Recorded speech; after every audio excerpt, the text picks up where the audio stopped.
हरियाणा के पानीपत में हुए चर्चित साधुओं के हत्याकांड में प्रमुख आरोपी को पंजाब हरियाणा हाईकोर्ट ने बड़ी राहत दी है।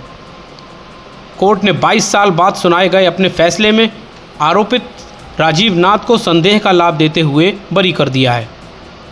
हाईकोर्ट ने पाया कि मामले में अभियोजन पक्ष आरोपी के खिलाफ पर्याप्त और ठोस साक्ष्य पेश करने में असफल रहा। लेकिन क्या आपको पता है कि पानीपत में साधुओं का यह हत्याकांड आखिर कब हुआ था और कैसे इसने पूरे प्रदेश में सनसनी फैला दी थी? तो चलिए हम आपको इस हत्याकांड को सिलसिलेवार ढंग से बताते हैं। दरअसल दोहरे हत्याकांड पानीपत जिले के गांव चंदौली स्थित एक धार्मिक डेरे में दो साधुओं बाबा शिवनाथ और उनके शिष्य मायाराम की नृशंस हत्या से जुड़ा हुआ है। 7 जनवरी 2003 को खेतों की ओर जा रहे किसान पृथ्वी सिंह ने डेरे में दोनों साधुओं को मृत अवस्था में पाया था। साधुओं की हत्या इतनी नृशंस तरीके से की गई थी कि उनके चेहरे झुलसे हुए पाए गए थे। साधुओं के हत्याकांड से पूरे प्रदेश में सनसनी फैल गई, लेकिन 1 महीने तक पुलिस के हाथ कोई ठोस सबूत नहीं लगा। आखिर वो मौका आया जब इस केस में थोड़ी सी रोशनी आई।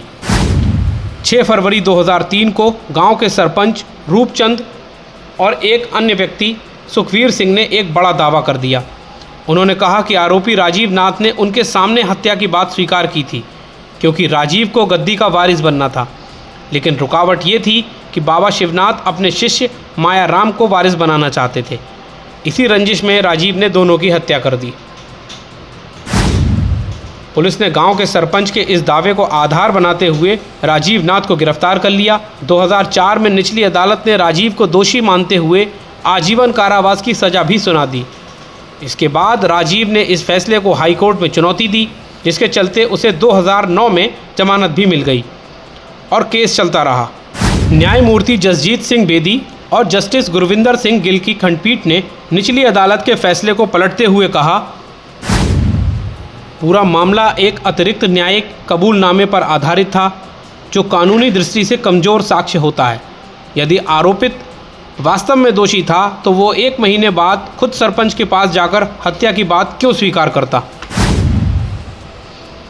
हाईकोर्ट ने अपनी टिप्पणी में आगे कहा, ना तो कोई प्रत्यक्षदर्शी था, ना ही राजीव नाथ को मृतकों के साथ आखिरी बार देखे जाने का कोई प्रमाण मिला। पुलिस ने आरोपी से कोई हथियार या तेजाब भी बरामद नहीं किया। फिंगरप्रिंट रिपोर्ट भी किसी ठोस निष्कर्ष पर नहीं पहुंच पाई। पंजाब हरियाणा हाईकोर्ट ने अभियोजन पक्ष के साक्ष्यों को नाकाफ़ी मानते हुए आगे कहा, जब कोई मामला पूरी तरह परिस्थिति जन्य साक्ष्यों पर आधारित हो तो उन साक्ष्यों की श्रृंखला इतनी मजबूत होनी चाहिए कि कोई अन्य निष्कर्ष संभव ना हो सके। लेकिन इस मामले में साक्ष्य अधूरे थे और ऐसे में संदेह का लाभ आरोपी को दिया जाना न्याय संगत है। दोनों पक्षों की दलीलें सुनने के बाद हाईकोर्ट ने माना कि अभियोजन पक्ष राजीव नाथ के खिलाफ आरोप साबित करने में असफल रहा। इसके बाद शीर्ष अदालत ने फैसला सुनाते हुए आरोपी राजीव नाथ को दोष मुक्त करार देते हुए 22 साल पुराने इस चर्चित हत्याकांड से बरी कर दिया।